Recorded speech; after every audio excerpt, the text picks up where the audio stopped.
And we'll, so it'll be online for other people to watch, after, that might be interested in it. But thank you all for being here. So, what we're gonna do is, I'm gonna share some slides here. And Sherry, can you see the slides all right?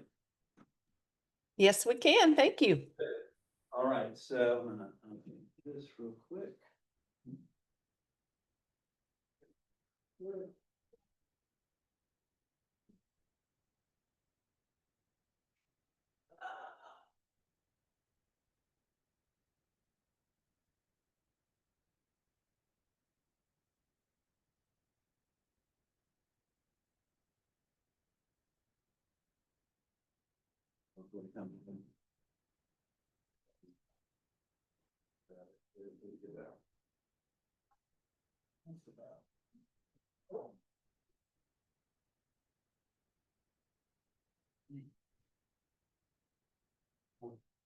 Okay, let me say a quick prayer to begin with. So let us pray.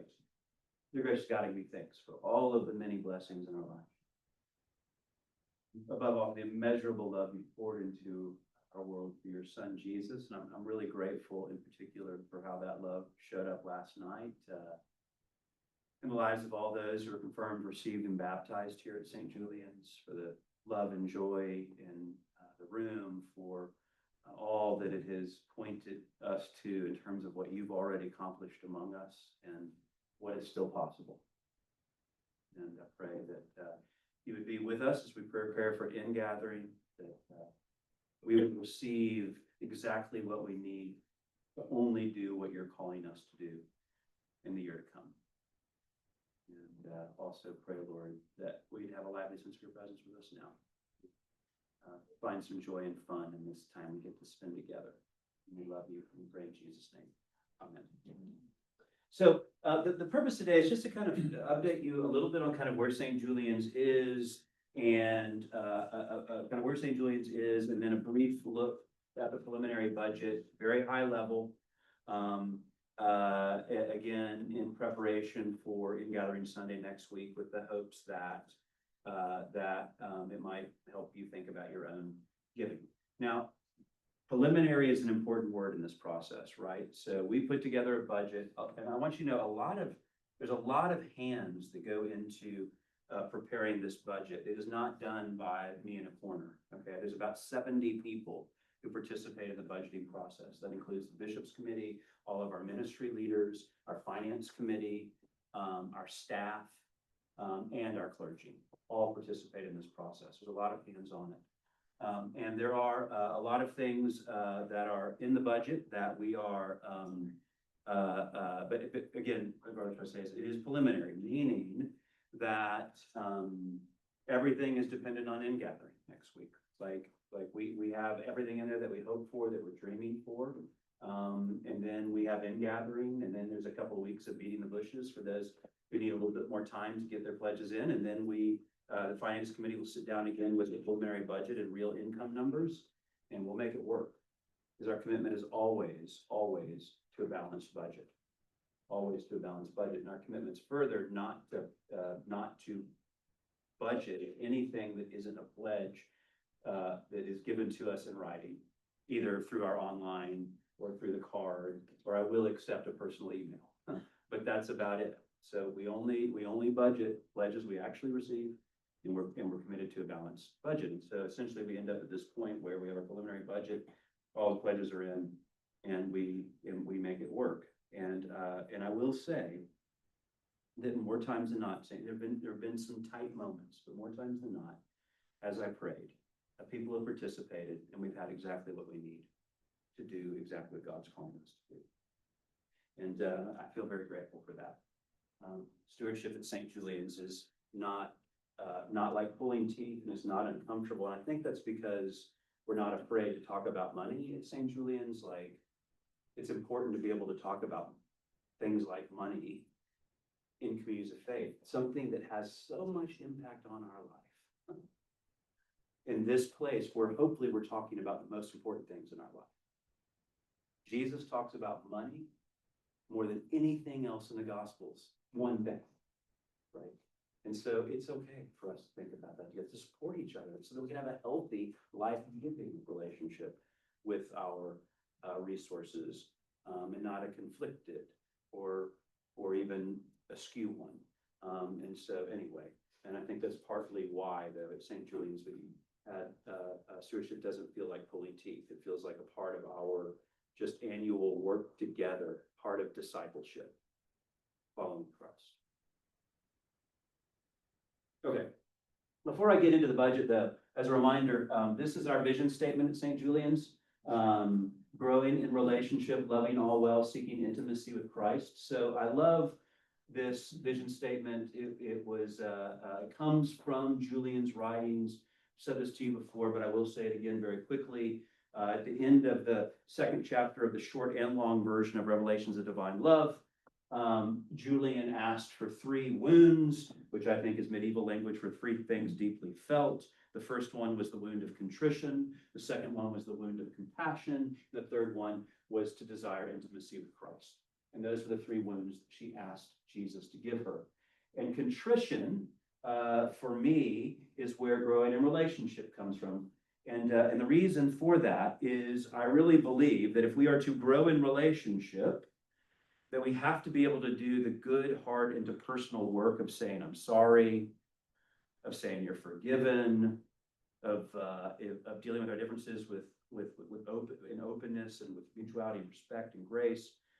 We also just need to be able to say thank you and you're great sometimes, and all that kind of stuff is what's really required for healthy friendships, spiritual friendships that help sustain us and that reveal God's love to us. And so for me, that wound of contrition became growing in relationship. And the second wound was compassion. We just kind of restated that as loving all well. Compassion is a word that means with passion. Com is the Latin word for with passion. It kind of means when you're so passionate about it that you feel it in your gut. That's what compassion means. Feel it in your gut. And so loving all well. And then that third wound she asked for, we don't have to change that much because she asked for intimacy with Christ. Right? So this is our vision statement at St. Julian's: growing in relationship, loving all well, seeking intimacy with Christ. I always say we have a lot of these defining statements, these core statements that were God-given, that we discerned together as a community in our early days, that help direct and navigate the ministry that we do together. With a purpose statement, vision statement, mission statement, core values, signposts for the journey. But I always say, if you're just going to remember one, this is it, right? And so that when your friend who's like, you got to finally just tell me what this church that you're always talking about is about, right? You can say, growing in relationship, loving all well, seeking intimacy with Christ. That's what it's all about. Okay. And so that's that. So here's what we do in every Bishops Committee meeting. Bishops Committee, that's your chief leadership team. As we announced in the Stewardship Fun Fact, St. Julian's will be made a parish of the Diocese of Texas on February 28th at Diocesan Council in the Woodlands, Texas. And your Bishops Committee will be retermed the vestry at that point. My title will go from vicar to rector. And so the word vicar means in the place of. As long as we've been a mission, the bishop is the head of every mission in this diocese. But because the bishop can't be in all of the mission churches at one time, there's a appointed clergy person in the place of the bishop. That's the vicar. That's why I've been the vicar of St. Julian's these long 16 years. So that will change to the rector when we make this transition in February. But anyway, every time your Bishops Committee and soon-to-be vestry meets, we review our core statements, including our vision statement. And this is what I ask the Bishops Committee to do each meeting when we do this, is for somebody, whoever feels called to do it, to read it out loud. And then we have a Bishops Committee meeting today after the second service. Actually, we'll be doing this. Read it out loud and say like a word, a sentence, a thought, a story about how they're experiencing that statement alive and active among us at St. Julian's. And the reason that we do that is that it's sort of my contention that if the leadership of the church can't read our vision statement and describe how we're living that out in some way, doesn't necessarily mean the wheels have come off, but it does mean we need to be paying attention to what we're doing together. Right? So that's what we do. And the reason we do it at the beginning of every Bishops Committee meeting, and again, we don't just do vision, we do purpose, vision, and mission at Bishops Committee meetings. But the reason that we do it at the beginning of the meeting is because if there are decision points or important conversations that have to be made during the meeting that follows, the business meeting that follows, because your bishops committee is in charge of all of the temporal matters of our life together, think facilities and finances. We want to be sure that the decisions that we make are a reflection of our purpose, vision, and mission. So we begin here. Okay, but this is what I'm going to do for this context. I'm going to let you all do this. Would anybody like to, read our vision statement, even though I already have, and share a thought, a word, something about how you are experiencing this in your life with us? And you can be really broad about it. Richard, hand up first. If anybody else wants to go, I'm going to let you, but Richard raised his hand first. Go ahead. Growing in relationship, loving all well, seeking intimacy with Christ. Last weekend for my Kairos outside team, St. Julian's provided us lunch for our meal, which fits into all three of those. We had a great time eating lunch and sharing with each other for our weekend. Thank you. Prayers for the weekend. Richard's the nicest guy I know that spent so much time in prison. So, anybody else want to share? Growing in relationship, loving all well, seeking intimacy in Christ. So like last night's confirmation service was evidence of our growing in relationship, loving all well, and seeking intimacy with Christ. Because had it not been for those elements, it wouldn't happen. Yeah, when we think of great relationship, yeah, I think of it as two. So one thing to say really quickly is that all of the ministry at St. Julian's is connected to our vision statement. That will always be true. There are lots of good things that we could do as a church. There's lots of good things that lots of different churches do. But in order to avoid becoming an exploded pizza, or a mile wide and an inch deep, we've always said that ministry at St. Julian's will connect to one of these things. And so, for instance, growing in relationship is about two of our ministries at least. Evangelism, we call it mission and growth, growing the number of relationships we have, right? And hospitality, creating opportunities for us to gather over coffee and meals to connect, to deepen our relationships with each other, right? So all of our ministries, loving all well, outreach, right? Our service to our neighbors in need. Seeking as a Christ, what we're doing right now, spiritual formation, worship, youth group, right? Everything connects to one of these three. Does that make sense? Go ahead. Oh, the Porch Light Weekend, Yeah. I thought really was so wonderful for old timers here to get to know some of our newcomers better. Yeah. We prayed, we learned, we danced, we ate together. So that was really wonderful. And then Loving All Well makes me think of our outreach to the people at Lakeline Ministries, where we're playing bingo and eating and getting to know people of a different faith and treating everybody as our neighbor.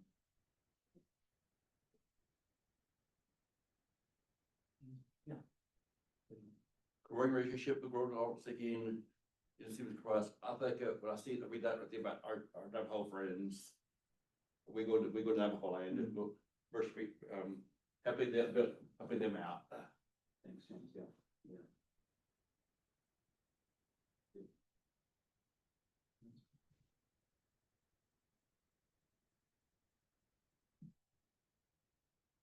So here's some information about kind of where we stand today. Just like, I don't think numbers are the greatest data point for determining a church's value or difference making or whatever in the community. But they are a data point that we pay attention to. And so in the spirit of, with that caveat, just some numbers for you about kind of membership and attendance. Our total participation today is 437 people who worship with us regularly. 173 families, right? Because of those 437, some are individuals, some are families, but when you divide that out, you get 173 families. About 68% of us are adults and 32% of us are children. It's interesting, that number is kind of changing. It was 60-40, 60% adults and 40% children at one point. So we're aging a little bit as we grow. That's still an enviable number by Episcopal standards. Of our congregation to be, by child, we just mean 18 or under 18. Senior in high school down, what we mean by that. And so there you go. You can see by those who have shared their gender with us, there's women and men. That's also probably true for the whole church. More women are involved than men. Since moving into our new church, so we've been here for 14 months and a few days. I don't know exactly, 14 months and a few days. Our average Sunday attendance has grown by 43%. And I think that of the attendance numbers, that's maybe always the one that's most helpful to me. Because you'll have churches that'll have like 10,000 members, but then 2,000 in church on Sunday, right? So what's a more helpful number to think about what the community looks like, the ASA or the membership, but whatever. Our ASA has grown by 43% since in the 14 months since we've moved. And specifically what those numbers are, 180 is what our ASA was through October. That was when I did the math. So that's really just September and October of 2025. I should say 25, not 26. Yeah, so that's that. The average will go up after this weekend. There were 170 people here last night, so. But anyway, and then what's that 43% more of? 126, which was our last fall in the old building. Their average Sunday attendance then. And then you can see our Christmas attendance. We've had one Christmas and one Easter in this building. At Christmas, we had 432 people here. Our last Christmas in the old church was 298. Easter, we had one Easter here, which was in 25. We had 408 people here over our 3 services, and 301 was the number of the last Easter in our old church. So pretty significant growth since we moved. And I don't know, any questions about that? I mean, it's exciting. I mean, it's encouraging. It's unique to the Episcopal Church. We are doing our best not to collapse under that weight. In other words, like just, we are trying to we're building the ship as we're sailing it, trying to build the programmatic and institutional support structures to serve a growing congregation. And so we're always trying to add programs. We're always trying to more efficiently keep up with visitors, but we're always staffed something behind the size of the church, because the money always follows the growth. Because it takes some time for somebody to visit for 6 months before they decide this is going to be my church, and maybe a couple of pledge cycles before they're like, yeah, this is my home, like I'm going to make a significant contribution. And because of that, we're always like a little bit understaffed and trying to do our best. That makes sense. All right, total pledges. This just by way of information. There's a lot of numbers up there. I'm sorry, I need to cut this down. But you see that first number, 2014, that was our first full year in our previous location. The total pledge number from everybody's pledges added up was $138,000. Last year, it was $408,000. I'll call it, was what was contributed to St. Julian's, committed to you all, by our community and me last year. And so, right, so I guess 2023 would have been our last full year in the old building, so it was 342. Total number of pledges last year was 77.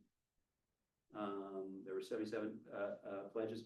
So you see from 2024 to 2025, there weren't only one more pledge. Now, one thing you need to know is that every year there are people who don't pledge again because they moved for whatever reason.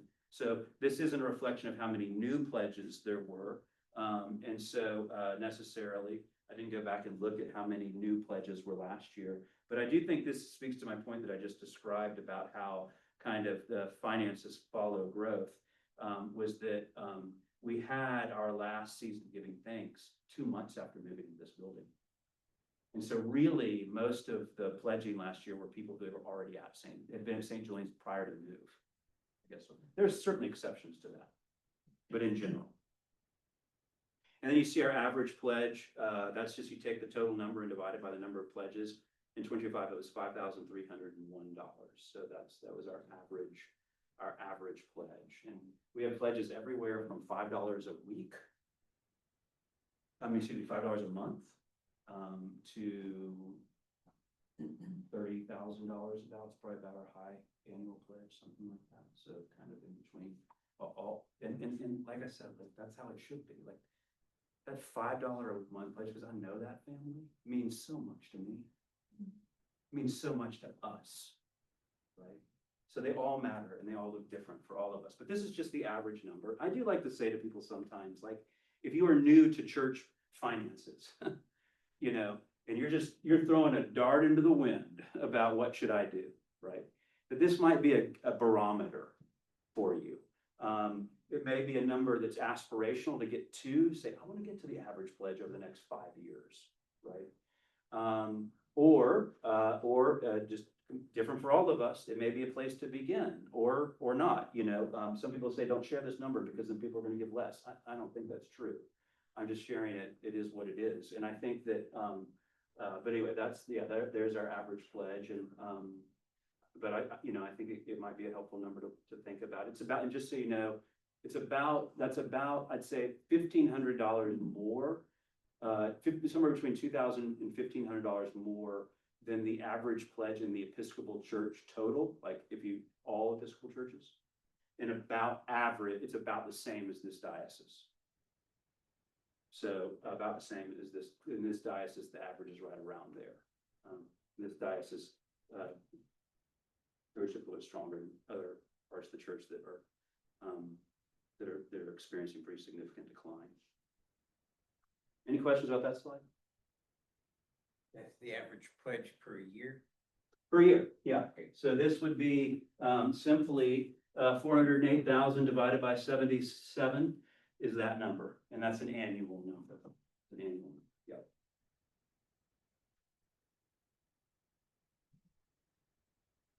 Okay. So the preliminary budget. So this is 2025. This is not the preliminary budget yet. I'm going to give you a little information about where we are in 2025, and then I'm going to switch gears to 2026. Okay. So this is 2025. So in 2025, we budgeted $406,000 of pledge income. We never budget exactly 100% of what is pledged. We do about 98% of what is pledged. So $406,000 is what we pledged last year in terms of income. We pledged $30,000 for the plate. That's just money that comes into the plate mainly on Sundays. Sometimes it comes in the mail in different ways, but it's just gifts given to the church that are undesignated and aren't a part of somebody's pledge. Okay. And so in 2025, we budgeted that number to be $30,000 based on previous year's experiences. Restricted funds, $60,000. Those were funds that we set aside, capital funds that we set aside to deal with the fact that it was going to take us a little bit of time to grow in this new space to cover the additional expenses of running this facility versus our old facility. The cost of doing business has gone up considerably. In our old space, we didn't have 9 acres of land to landscape. We had half as many square feet to cool and to heat. We didn't have a water bill over there. We do here. And so we, I think, intentionally chose to set some capital dollars that were raised for the building aside to help manage that transition. And we budgeted $60,000 for that. So our total income, because that was it, we're not, again, as Bill mentioned, in 2025 was the first year we received no operational support from the Diocese of Texas. And so all of these 3 categories are on us. 100% us.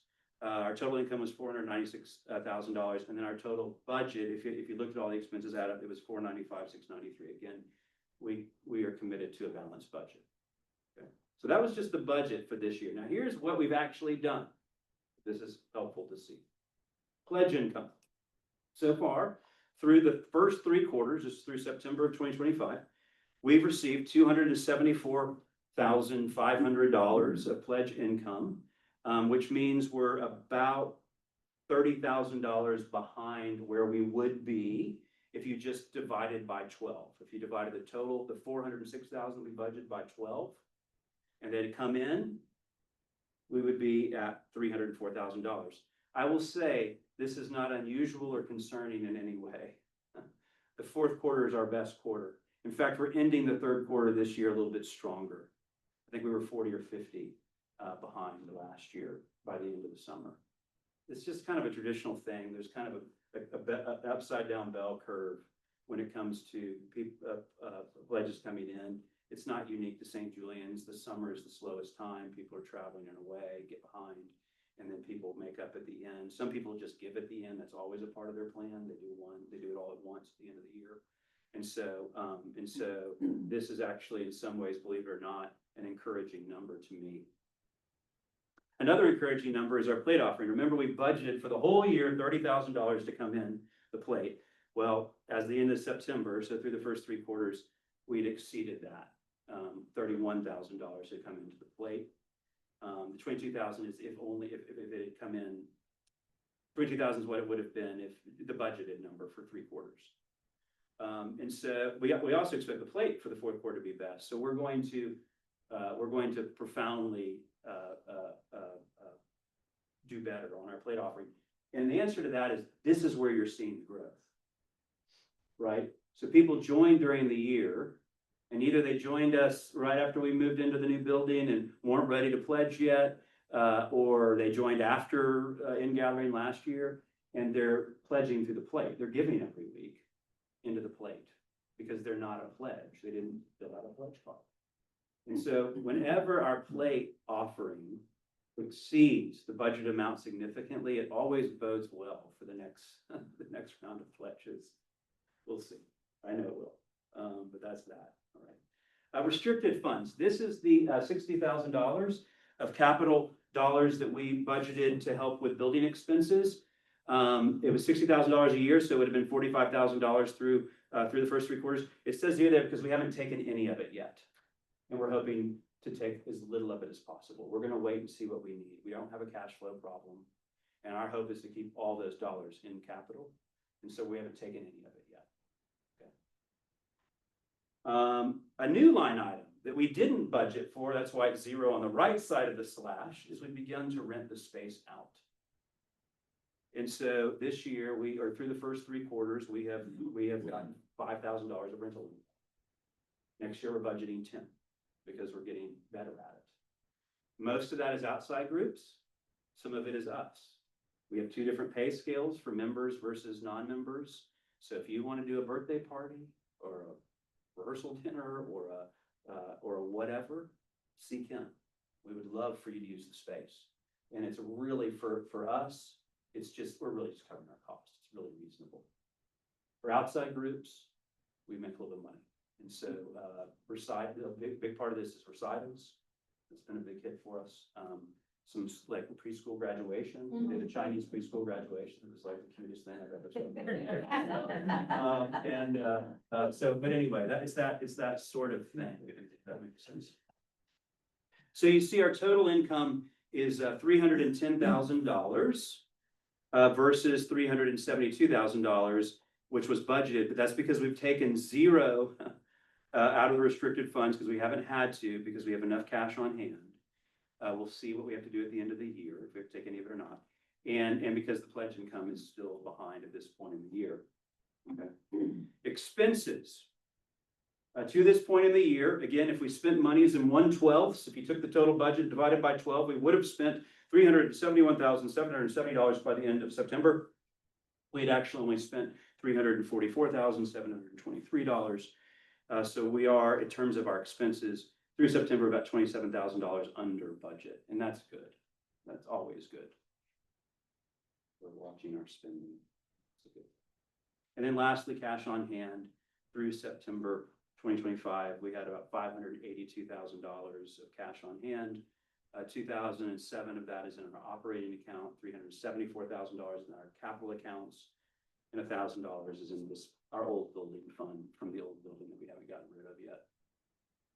And I compare that to where you can see what our, a lot of companies, nonprofits, that like looking at their health, they'll look at what are your average monthly expenses versus your cash on hand. So how many months could you operate without any more income coming in? I don't know what this ratio is, but it's good.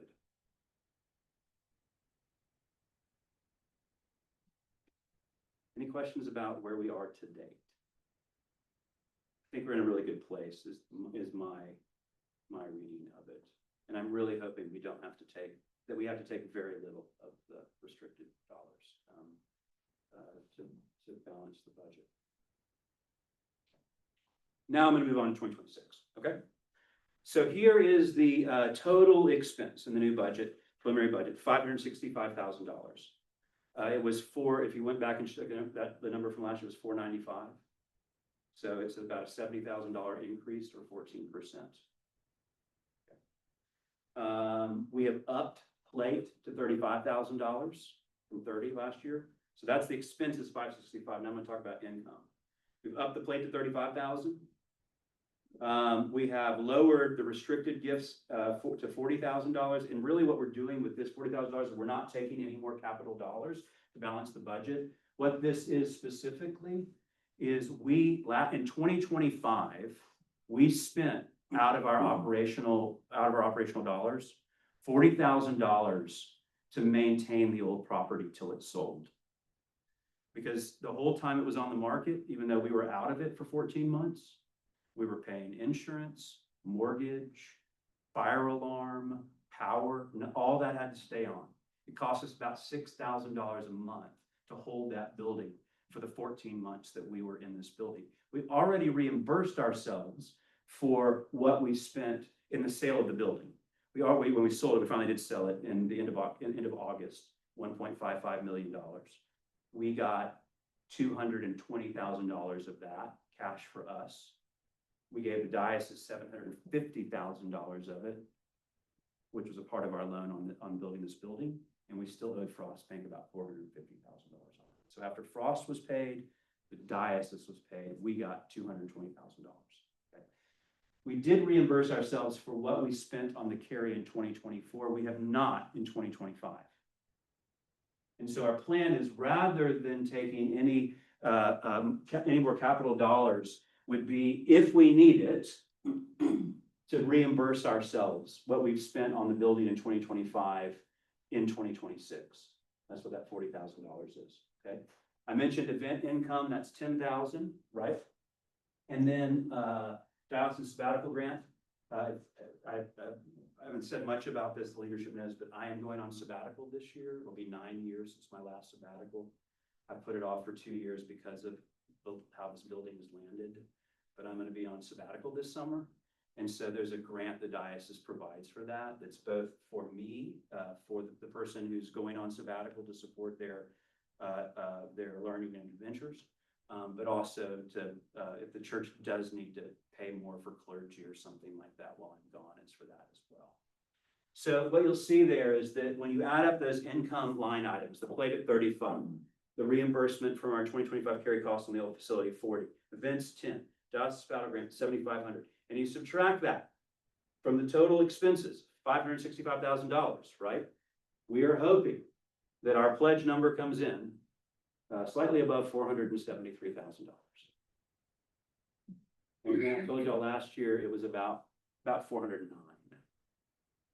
So, you know, like a $60,000 increase, something like that. And I'm not worried about it. Which is not to disinvite your participation. Because I believe it, right?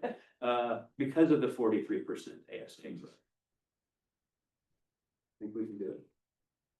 But that's what we need to raise to keep everything in the preliminary budget without cutting. This is just by category. I'll go through this very quickly. We've got 7 more minutes. If you break that $565,000 down, this is what you look at. Clergy and staff payroll is $351,000. It's 62% of the total number. Right, that's our biggest item always. And that includes clergy, meaning Demery and I, theologian in residence, that's Tony, children's minister, that's Jennifer, youth ministry coordinator, that's L, music minister, that's Nick, social media minister, that's B, worship coordinator, that's Debbie, wedding and funeral coordinator, that's Patricia, parish administrator, that's Kim, and it includes our childcare workers.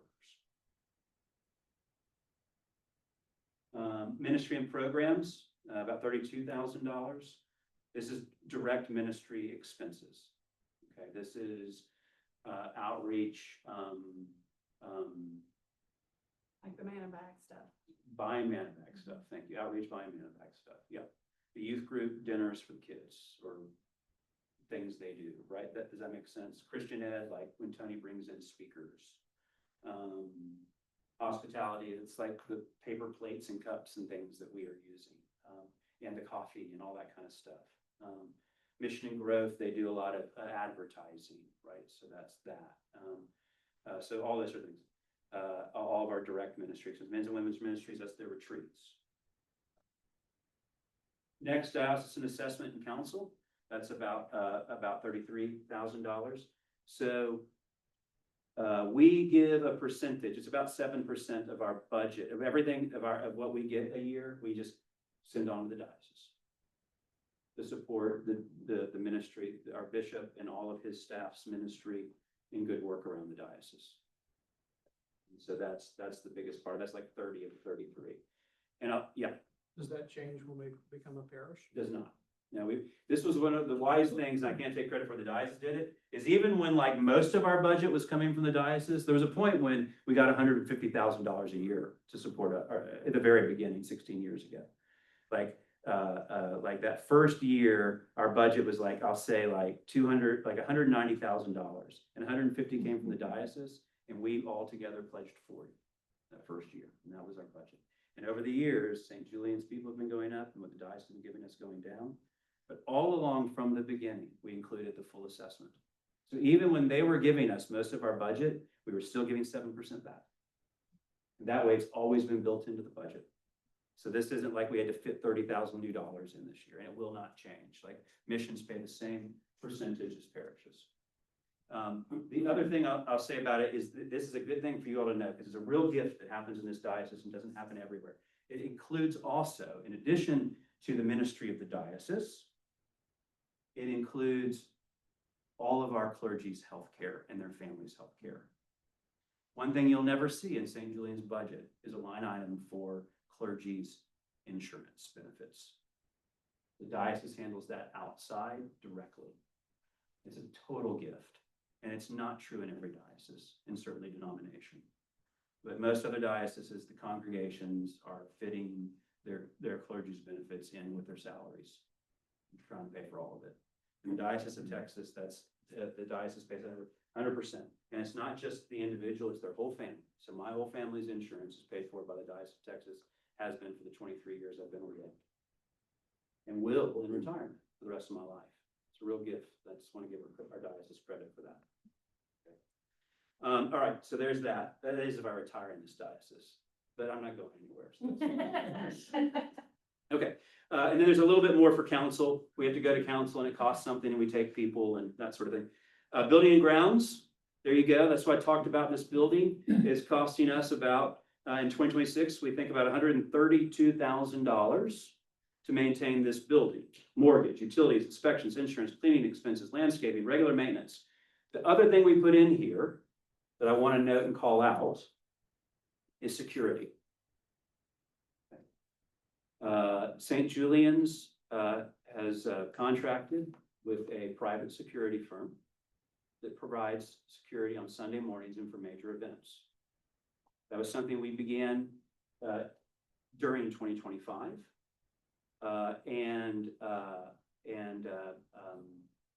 The group is called Watchmen. Most Episcopal groups, schools, and churches in Austin that have security use them. And that costs us about $21,000 a year. So of this 132, 21 is specifically for the Watchmen. And this is a completely new item to the budget. This is the single biggest increase thing by far. Because when we started 2024, excuse me, when we started 2025, we did not have the watchmen in there. We added them during the year following a security incident. It was not unsafe, but it was still scary, and we decided we wanted to do it. And so I'm just letting y'all know that's there. But so this is the first time it's actually in the budget. And it's a little about $21,000 a year. And then lastly, admin and finance, $16,689, 3%, bank fees, payroll services, website software, office supplies, print postage, clergy business expenses, all right? And that's a really good number, that our admin is only 3%. It's a good number for a nonprofit. Anything under, we want to definitely keep it under 10%, but 3% is really excellent. Okay. Any questions about that? Otherwise, I have one more slide. Just want to share a few drivers or notes on the budget. Again, this is the second full year. 2026 will be the second full year of receiving no support from the diocese. We're now fully self-sustaining. Mentioned we'll become a parish council. Here's that number: $20,325 is an addition to the budget for in-person security for Sundays and large events. So what does the $70,000 increase look like? Well, there's the first 20 of it. Demery, half-time associate rector for 2026, bringing her on board is about over what we were paying for Kelly half a year and her half a year last year is about a $20,000 increase. So there's now we're at 40 of the 70 that we're increasing it. And so, but really happy about Demery, and I hope all of you all are too. I don't know how to do it without her. And I will say this: if we are able to move beyond the preliminary budget, like we have extra dollars, I have two priorities. I'll tell you what they are. One is getting Demery at the end of the school year, so in summer, to 3/4 time. She really wants to be 3/4. She wants to be full-time. She'd be full-time tomorrow if we could afford her. And she's worth every dollar of it. And so, in my opinion, so that's the first thing. The second thing is providing a little additional congregational support for the pilgrimage, for the youth pilgrimage. That would be the second thing that I'm planning to push for if we get more. Okay, $10,000 increase to building-related expenses year over year, right? The cost of water and energy go up every year.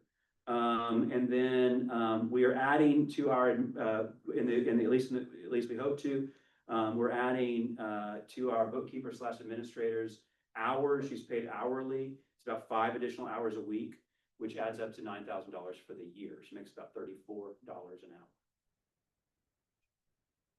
And Kim is transitioning so much more from being primarily a bookkeeper to managing our events, managing all the rentals that we're doing in the building now, and we really need a full-time parish administrator if we can afford it. So, and then we have in the budget a 2.5% cost of living increase to our lay staff salaries. I'd like it to be 3. But it's 2. It's sitting at 2.5 right now. So that's my third priority if we can do more. And if you add those up, you'll see that's where about the $70,000 is in the increase to the budget year. Any questions? Yeah, just a reminder, like our online giving is and database is Breeze. We hope you'll join it and use it. Just as a reminder, like the percent, all of these online giving services charge you something. Breeze is much less expensive, relatively speaking, compared to PayPal, that we used to use, and it folds into our online platform in general.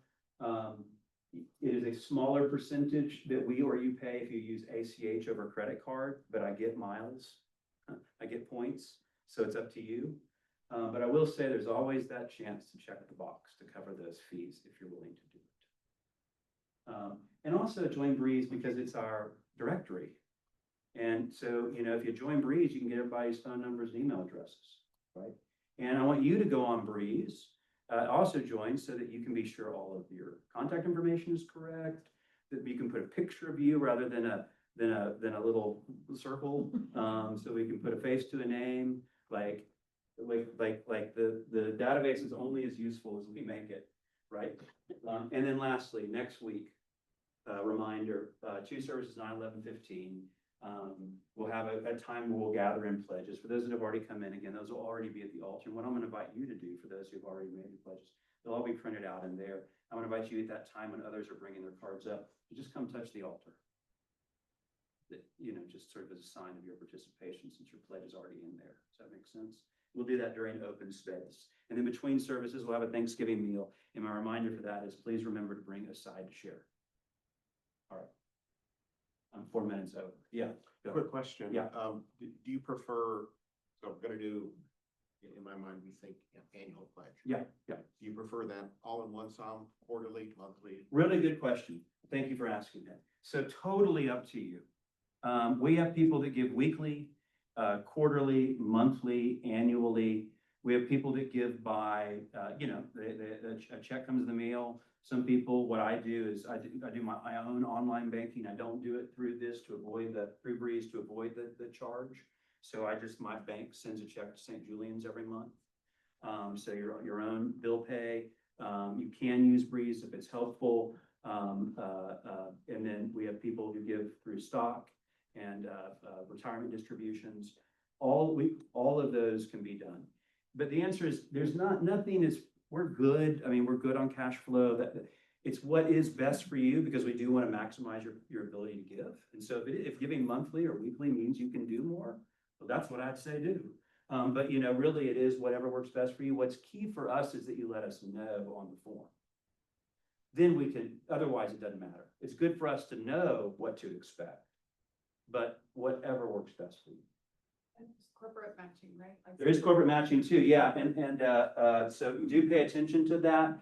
So if you do work for a larger company, John Bindle just found out that his company that designs software for healthcare industry, they do, and so he's just started it. But it's up to each company's, and not all will do churches, and I get that, fair enough. But Google does, Apple does, John's company does, I can't think of the name of it. So many do. Sometimes you have to direct that toward building expenses and not like religious education. But we're okay with that. We have building expenses. So we can be sure that those go into our capital accounts and not into our operational accounts, and help you with that. Nicole Lalonde, our bishop's warden, that means our chief lay leader, has become an expert on it, and she's there to help you if you think your company might help you manage that. A conversation with your own HR people. But yes, thank you. Yeah, I mean, we're probably getting now through company matches $40,000 a year. Yeah, so we get 15 a year from Google. Is that figured in the budget, Dave? Yeah. It's counted in people's pledge. We count it, we count it, so for people that get the corporate match, we count that as a part of their pledge. The person who's doing it. So and if your company will do it, again, all won't, but like one family, their personal pledge is $15,000 a year. That's what they give a year to St. Julian's. Google matches it 100%. Their pledge is getting 30 grand and they didn't spend a penny more. For us, that's huge. For us, that's huge. And it didn't cost them a dime more than they're already giving the church. So those are important things to look at. I recognize that not every company will do it. Yeah. Real quick, and this, I wonder if it would be useful in figuring out the average pledge to not include corporate matching, so that we get a true sense of what the average is. Yeah, it's a good, we could do that for sure. Just a thought. Yeah. And Miles, can you remind us again, what is the average? $5,300. 5,300. Thank you.